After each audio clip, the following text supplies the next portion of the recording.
یہ مرتبہ غوث اعظم کو کیسے ملا؟ تو حضرت شاہ عبدالحق محدث دہلوی فرماتے ہیں غوث اعظم نے خود بیان فرمایا کہ میں نے زندگی کے 15 سال ایسے گزارے ہیں کہ ایک ٹانگ پر کھڑے ہو کر ساری رات قرآن کی تلاوت کی. یہ تو مشکل بات ہے. جس کو صبح فجر کے ٹائم سورہ یاسین پڑھنی مشکل لگتی ہو وہ 15 سال تک ایک ٹانگ پر کھڑے ہو کر پورے رات قرآن کی تلاوت کرے گا. آپ لوگوں میں نے 40 سال تک یہ شاہ عبدالحق محدث دہلوی لکھ رہے ہیں. اور شاہ عبدالحق محدث دہلوی کوئی عام بندہ نہیں ہے. یہ وہ ہے کہ جس کو ہر رات حضور کی زیارت ہوتی تھی. شاہ عبدالحق محدث دہلوی فرماتے ہیں غوث اعظم فرمایا 40 سال تک میں نے عشاء کی وضو سے فجر کی نماز پڑھی ہے. مطلب کیا کہ میں بستر کے قریب بھی نہیں گیا. بستر کے قریب جاتا سوتا پھر وضو کے ٹوٹنے کا سوال پیدا ہوتا. 40 سال تک میں نے بستر کو ہاتھ بھی نہیں لگایا, اس کے قریب بھی نہیں گیا, اور ساری رات وضو کی حالت میں یہ رب کی قرآن کی تلاوت کیا کرتا تھا یا عبادت کے اندر مشغول رہتا تھا. یہ سیرت و کردار بتائیں نا, یہ مشکل ہوتا ہے. اور جب یہ سیرت و کردار ہو, آئے تو کہتے ہیں حلال ہو حرام ہو ہماری جیبوں کے اندر آنا چاہیے. اور بلکہ جو حرام کمانے والا ہوتا ہے اس کو خصوصی نظر حاصل ہوتی ہے. غریب کو کوئی ہاتھ بھی ملانا بڑا نہیں کرتا, غریب کی طرف دیکھنا بھی پسند نہیں کرتا. لیکن غوث اعظم کا انداز کیا ہے؟ عباسی دور کا خلیفہ ہے, خلیفہ مستنجد باللہ. یہ آیا غوث پاک کی بارگاہ میں, اشرفیوں کی بھری ہوئی تھیلیاں ہیں. غوث اعظم کہا کہ حضور یہ میں آپ کو نظر کرنا چاہتا ہوں. نذرانے آتے ہیں نہیں, کوئی مرغ لے کے آتا ہے, کوئی بکرا لے کے آتا ہے, کوئی جناب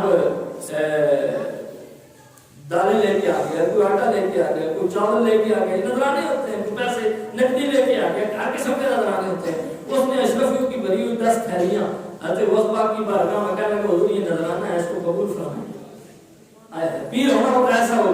آپ نے فرمایا مجھے اس کی ضرورت نہیں, یہ لے جا, یہ تیرے کام کیے اور تو اس کو, مجھے نہیں ضرورت. کہنے لگا نہیں میں بڑی محبت سے لے کر آؤں جناب, قبول فرمائیں. آپ نے فرمایا عزت اپنی بھی رکھ میری بھی رکھ, چلا جا, بات ٹھیک ہے. کہنے لگا نہیں جناب میں میری بےزتی ہے اس میں کہ آپ میرا تحفہ قبول نہ کریں, تحفہ واپس لوٹا دیں. فرمایا اچھا اگر تیری اس میں بےزتی ہے تو پھر تیری عزت بھی کر کے دکھاتے ہیں. آپ نے اس کی اشرفی کی تھیلیوں کو پکڑا, 10 کی 10 نہیں اٹھے, صرف 2 اٹھے. ایک کو ایک ہاتھ میں پکڑا, دوسری کو دوسری ہاتھ میں پکڑا, آپ نے دبانا شروع کر دیا. بہت سے ہاتھ دباتے جاتے تھے, ان سے خون نکلتا جاتا. اشرفیوں کی تھیلیاں تھی, ان کے اندر سونا اور چاندی کے سکے بھر کے لایا تھا, لیکن جب وہ شام دبا رہے ہیں تو خون نکل رہا ہے. فرمایا ظالم غریبوں کا خون چوس کر غوث اعظم کو نذرانے پیش کرنے کے لیے آیا ہے. وہ اور پیر ہوں گے جو غریبوں کا خون نچوڑ کر تم آتے ہو اور ان کے قدموں میں نذرانے پیش کرتے تھے, اور وہ بھی کہتے ہیں واہ واہ سب سے آگے آگے بیٹھو. فرمایا یہ غوث اعظم ہے, یہاں آنے والا غریب وہ بھی برابر ہے اور آنے والا شہنشاہ وہ بھی برابر ہے. جہاں تک تیرے نذرانے کی بات ہے, غریبوں پر ظلم کر کے پیروں کو نذرانے پیش کرتا ہے. فرمایا ایسے نذرانے قابل قبول نہیں ہے. غوث اعظم کو لے جا واپس اپنے نذرانے. اور اگلی بات جو غوث اعظم نے کی, فرمایا تو نے تھوڑا خون نہیں نچوڑا لوگوں کا, تو نے تھوڑا خون نہیں نچوڑا لوگوں کا. فرمایا تو عباسی خلفاء میں سے ہیں, اور عباسی جو ہیں یہ حضرت عباس حضور کے چچا کی اولاد ہیں. فرمایا اگر مجھے حضور کے چچا کا حیا نہ ہوتا نا کہ تو ان کی اولاد سے ہے, تو ان کے خاندان سے ہے, تو میں تھیلیوں کو نچوڑ کر اتنا خون نکالتا کہ یہ خون دریا بن کر تیرے محل کو بہا کر لے جاتا. فرمایا ظالم اتنا خون نچوڑا ہے لوگوں کا خون نچوڑ کر, لوگوں پر ظلم و ستم کر کے, اور پیروں کو نذرانے پیش کرتے ہو. آج کیا یہ فلسفہ نہیں ہے. مرید سود لے رہا ہے, پیروں کو نذرانے پیش کر رہا ہے, پیر قبول کر رہے ہیں.